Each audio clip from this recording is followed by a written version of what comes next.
dá mais trabalho, que nem The Last of Us, a gente ficou Nossa senhora. mais de uma semana, eu acho que fazendo roteiro, Depende do vídeo, a gente fica bastante tempo fazendo Vocês roteiro. jogaram Last of Us até o final? Sim. Sim. Ficaram quanto tempo deprimidas depois? Não. Muito, Meu se deixar eu Deus. tô deprimida até agora. Pô, Eu foi não no meio da consigo jogar. pandemia. Eu não consigo jogar de novo. Eu não consigo. Eu também não. Eu ganhei o jogo, me mandaram, obrigado, PlayStation. Ó, E PlayStation, foi- manda pra nós. E foi o melhor jogo que eu joguei na minha vida, mas eu fiquei arrasado. Só que é um tipo de arrasado, não sei se vocês conseguem explicar isso.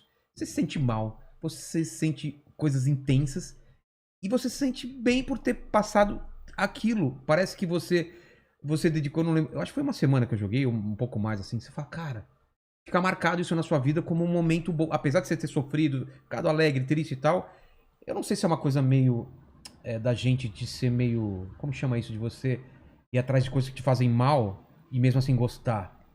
Uma síndrome de Estocolmo, não sei. Sabe, aquilo lá, um jogo que tava me fazendo mal e eu queria continuar. Eu não entendo esse sentimento. O normal seria eu parar o jogo, mas eu não conseguia de tanto que eu tava envolvido emocionalmente naquilo. É quase um relacionamento abusivo com o jogo, não é? Cara, é bizarro porque você estava perguntando antes sobre estudar, antes de fazer um personagem, e eles estudaram antes de fazer os personagens. Estudaram tudo. Essa obra é simplesmente perfeita. Eles pensaram em cada detalhezinho, em como eles iam fazer tu se sentir, sabe? É simplesmente maravilhosa.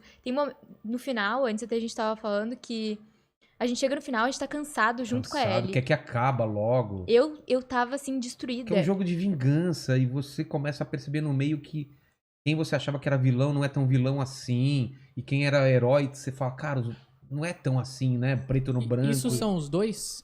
Ou um só? O um é mais tradicional nesse ponto, né? Você joga com os personagens que são os protagonistas, vai até o final e é uma história ok. Você entende aquilo lá. O segundo subverte tudo o primeiro, ressignifica até o primeiro. Que você fala, você acha que esses personagens eram os heróis? Então vê o outro lado. Vê quem eles mataram. Vê tudo que eles tiveram que fazer no mundo de limite, né? Tá todo mundo vivendo no limite. O lance da moral é muito, né, volátil. O que é certo e o que é errado? É certo eu matar pra proteger uma pessoa, mas aquela pessoa que eu tô matando, ela tem família também. Só que ou ela ou eu, e aí? Então, como é no limite, essas questões são toda hora você tá colocando. Eu posso matar uma mulher grávida porque ela matou alguém que eu... Sabe? É bizarro. Tem que matar cachorro. Não é? A pior parte é que a gente fica com ódio do cachorro. Exatamente, você fica com ódio, é um cachorro. Aí depois você vai jogar e você cuida do cachorro. Depois você lembra? E tu faz carinho nele. Você faz carinho nele. Tu brinca com ele. É um negócio... Eles brincaram demais com nossos sentimentos. Brincaram. Nossa. Mas o que vocês falam no vídeo de vocês? Não, isso que tu falou de a moralidade ser muito volátil, eu achei muito bom, porque se a gente lembrar do primeiro jogo, lá no início, quando a Sarah morre, porque o militar, a Sarah é a filha do Joel e tal, ela morre porque o militar acaba recebendo uma ordem de execução, né, pra não expor isso. E aí a gente julga e tal, fica tipo, nossa, rendeu a melhor cena, pelo menos pra mim foi a melhor cena que eu já joguei na minha vida, aquela cena da Sarah morrendo. E aí, no final do jogo, tipo, a jornada do jogo é tão insana e deixa a nossa moralidade tão volátil junto com o jogo, que no final a gente chega naquela sala de cirurgia com a Ellie lá e eu não pensei duas vezes. Eu só cheguei e peguei a Ellie e saí correndo. Cara, na real, eu só matei um médico ali. Sabe que dá pra matar só um deles, né? Eu tava tão... Na hora você mata. Eu pensei, eu vou matar todo mundo, porque a Ellie o cara não vai abrir. Porque pra quem não jogou o jogo, eles falam que ela, como ela é imune, ela seria a cura, ou pelo menos iam estudar ela pra arranjar a vacina. E alguém falou aqui que isso era improvável, né? Foi a Ana do Nunca Vi um Cientista. Foi a Ana. Não adiantava nada abrir a cabeça dela porque era um fungo. Não ia achar a cura pra um fungo abrir na cabeça dela. E parece que se achasse ia ser meio limitado também. Tipo, foi burro. Mas claro, cara, você acha que... Vocês colocando, vocês não deixar pegar sua filha ou alguém que é próximo da sua filha pra matar, pra fazer. Não tem isso. Eu sou suspeita de dizer, eu mataria a humanidade. Eu também. Eu também. Eu sou bem suspeita. Mas na hora eu não fui com essa gana. A Elisa matou todo mundo? Mas é que aí você vê uma pessoa que é sociopata, nessa hora aflora a pessoa que é sociopata. Mas é que na hora eu vi que a outra enfermeira, ela fica assim, eles estão desarmados. Então, tipo, era só pegar ela e fugir. Então eu peguei ela e saí correndo. Mas eu tava... arriscar, né? Eu compartilhei aquele sentimento com o Joel, né? Porque ele perdeu a filha lá no início do jogo, a Sarah, daí ele conseguiu criar um vínculo ali como se fosse filha com a Ellie. E aí, isso mexe muito, porque o jogo nos coloca pra proteger ali um ser vivo, tipo, claro, Eles passam digital, o jogo inteiro criando esse vínculo. eles criam um vínculo de uma maneira incrível. Inclusive, eles repetem essa receita de criar vínculo, de proteger no 2, fazendo a Abby proteger aquele menino lá, o Lev. Então, é uma receitinha pronta ali que eles reproduziram, foi genial. E gera empatia, dá super certo. Eu só queria salvar ele naquele momento. Não via quem tava na minha frente. Só pum. Foi. Mas Dois tipos de pessoas. Então, mas o vídeo de vocês falam sobre o que do Last of Us? Que parte de tudo isso vocês falam? A gente tem o vídeo do 1 e do 2, né? Do 1 a gente fala mais sobre os aspectos políticos, assim, da sociedade, quanto a sociedade e como que ela se desestruturou e tal, porque existe uma teoria filosófica, né? Indo pro ramo da filosofia, existe o contratualismo. Aí tem 3 filósofos ali contratualistas, focando no Thomas Hobbes, ele diz que existe o estado de natureza.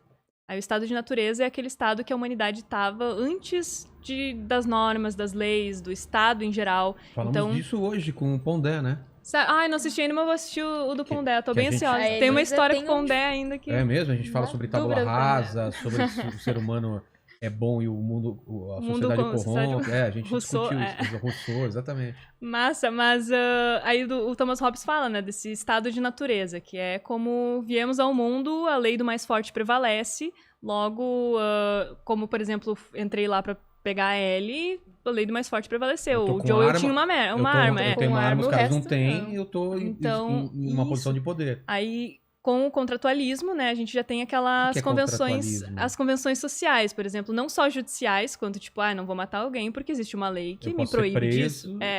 Posso ser preso, existe uma lei. E também tem aquela coisa mais implícita, que não vou fazer com ele o que eu não quero que faça comigo, né? Aquela regrinha de ouro, né? Isso num pós-apocalipse, esquece. Voltamos ao estado de natureza de Thomas Hobbes. Então, no primeiro vídeo a gente explora bastante isso. E o vínculo, né, que a gente comentou agora há pouco.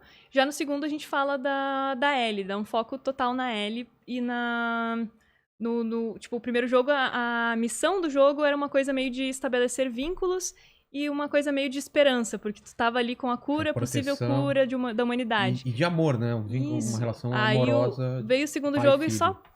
Exatamente. Trocou tudo. Eles rasgaram vingança, raiva, dor, sofrimento, choro, posição fetal.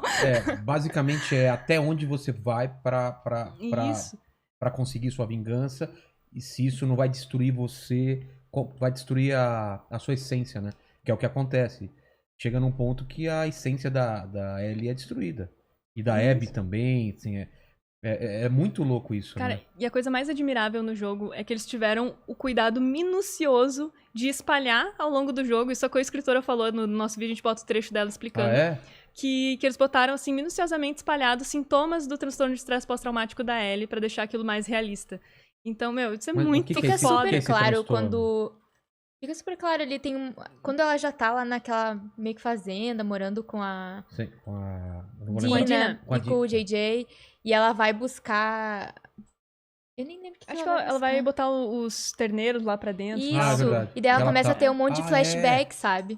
Eles mostram isso super claro, que ela começa a ter flashback do Joel. É o primeiro que foi espalhado? Não, antes já tinha algumas coisas pós-traumáticas? Não, no primeiro mesmo. No primeiro, porque ela foi gradualmente perdendo a essência, né? Ela já tinha aquilo contratualista, por mais que ela não conhecesse a civilização, como era a civilização, né? Porque ela nasceu depois do apocalipse. Já nasceu isso, mas ela ainda tinha dentro dela aquele contrato social de não vou fazer com outro que... Mas o jogo desde o 1 foi tirando isso dela. E aí, bacana que no 2 eles espalharam esses sintomas, né? Daí o transtorno de estresse pós-traumático, ele acontece quando um sujeito ele vivencia uma situação que é de extremo trauma ou estresse, e ele pode ser de maneira direta ou indireta. Ele pode ser tanto por um conhecido ter sofrido essa situação, quanto o próprio sujeito ter sofrido a situação e tal. E isso deixa certos sintomas que é natural do ser humano, que, por exemplo, sonhos, flashbacks, lembranças intrusivas ali, que, tipo, vem o tempo todo. Por exemplo, tô olhando esse copo, lembro da situação, porque cai o copo, e daí começa, sabe? Vem tudo de volta. Isso, vem tudo de volta. Bem simples, se sofre um acidente e aquilo foi muito traumático, tu perdeu alguém, andar de carro pode ser traumático pra ti. Isso, por isso a importância também do auxílio de um profissional, né, nessas situações, assim, mais pesadas e sempre é bom, né? Mas as situações em específico é muito mais importante porque isso pode depois agravar pra outras coisas mais sérias. Tem gente você... que para de dirigir, por exemplo. E você vê que ela, no jogo inteiro, tá tentando curar essa dor, né? Fazer com que ela acabe e ela não encontra na vingança isso, né? Em nenhum momento ela sente que isso tá cessando e ela deve ser... Cara, se colocando na situação dela, que é o que a gente faz no jogo, ou não, você tá querendo realmente que aquilo acabe. E pra acabar, você tem que matar muita gente, tem que conseguir a vingança. E no meio, você já tá percebendo que ela não vai conseguir essa redenção, se curar, né? Não vai conseguir. E é triste isso, né? Foi tu que foi na médica com sede, no sangue nos olhos, pra bater nela lá? Não, foi totalmente o contrário. Vocês estão falando da vida real ou do jogo? Não, do jogo. Ah, tá. Nossa, eu tô com medo agora. Você que foi na médica mesmo? Tem uma parte onde ela vai atrás de cada um das pessoas que matou o Joel, né?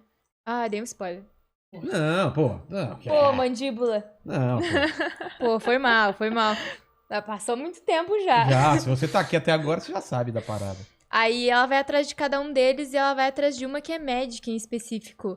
E a médica foge e tal, e ela sai correndo e teve gente comentando Eu lembro dessa médica. Que foi com sangue nos olhos. Cara, o jeito que ela mata a mulher é muito brutal, né? É muito brutal. Tem gente que vai com sangue nos olhos ali. Nesse momento eu já não tava com tanto sangue no olho. Mas eu também não tava lá naquele momento do Joel, então... O jogo, ele colocou a gente numa situação, por exemplo, que ele aparece só a cara, o rosto da Ellie, não sei, essa cena ficou muito marcada pra mim, que tá tudo vermelho atrás ali, e aí tu tá segurando uma barra de ferro. A cara dela tá transtornada. E cada vez, e daí tu tem que apertar quadrado pra ela tirar as informações, então é tu que tem que fazer a ação. Isso me deixou muito ressabiada, muito, sabe, pra baixo. Eu ainda tive que dar pausa depois dessa parte, dar uma respirada. Foi muito intenso, nossa. É um jogo muito intenso. É um jogo muito bom. Foi muito bem pensado. Com certeza. Vocês falam de mais algum aspecto, além desse pós-traumático? A gente fala do... Acho que também da utilidade pública, que é o jogo fazer a gente controlar a vilã. Porque a gente tá numa sociedade extremamente polarizada, onde, tipo... você é comunista, você é fascista, você é não sei o quê, você é não sei o quê, não tem diálogo, não tem absolutamente nada. Se acha do lado certo da história. Exatamente. E eu acho que quando o jogo inverte os papéis e tenta estabelecer um diálogo, como ele fez ali com a Ellie, com a Abby, eu acho que é literalmente um exercício que a gente precisa fazer em absolutamente todas as nossas relações. É porque não tem mídia melhor do que o game de você se colocar literalmente no papel. Porque é um exercício muito difícil. Porque falam isso, você tem que se colocar no papel das pessoas, mas é muito difícil você entender a cabeça de uma pessoa que você odeia, ou que pensa totalmente diferente de você, que tem ideias desprezíveis, mas é isso que o jogo coloca. Fala assim, tenta se colocar na pele dele, sofreu o que essa pessoa sofreu e ter sido, sei lá, oprimida como ela oprimiu, e aí talvez você entenda as motivações e as ações dela. E eu acho que isso, pra gente trazer pra vida real, é muito legal isso, né? De você falar, essa pessoa tá falando essa merda absurda aqui no Twitter. Deixa eu pensar com a cabeça dela, por que ela tá falando isso? Porque não é assim, ninguém fala nada do nada, né? Acho que é até por isso que o jogo levou muito hate, né? Teve gente que não conseguiu lidar com isso de jogar com a Abby. Exatamente. Eu particularmente fiquei apaixonada pela Abby, né? Eu acabei gostando mais dela do que da Ellie, né? Eu também. A gente não tem um vídeo da Abby ainda no canal. A gente tinha que fazer. Tinha mesmo. É uma personagem muito boa. Quando fala Abby, vem na minha cabeça Abby Camargo. Eu penso você jogar com a Abby, gracinha, vai me matar, gracinha. O golpe dela é dar selinho em todo mundo. Caramba. Fala. Não. Eu ia falar só, apareceu aqui um toque no chat aqui pra um dia elas lerem Watchmen e fazerem... Vocês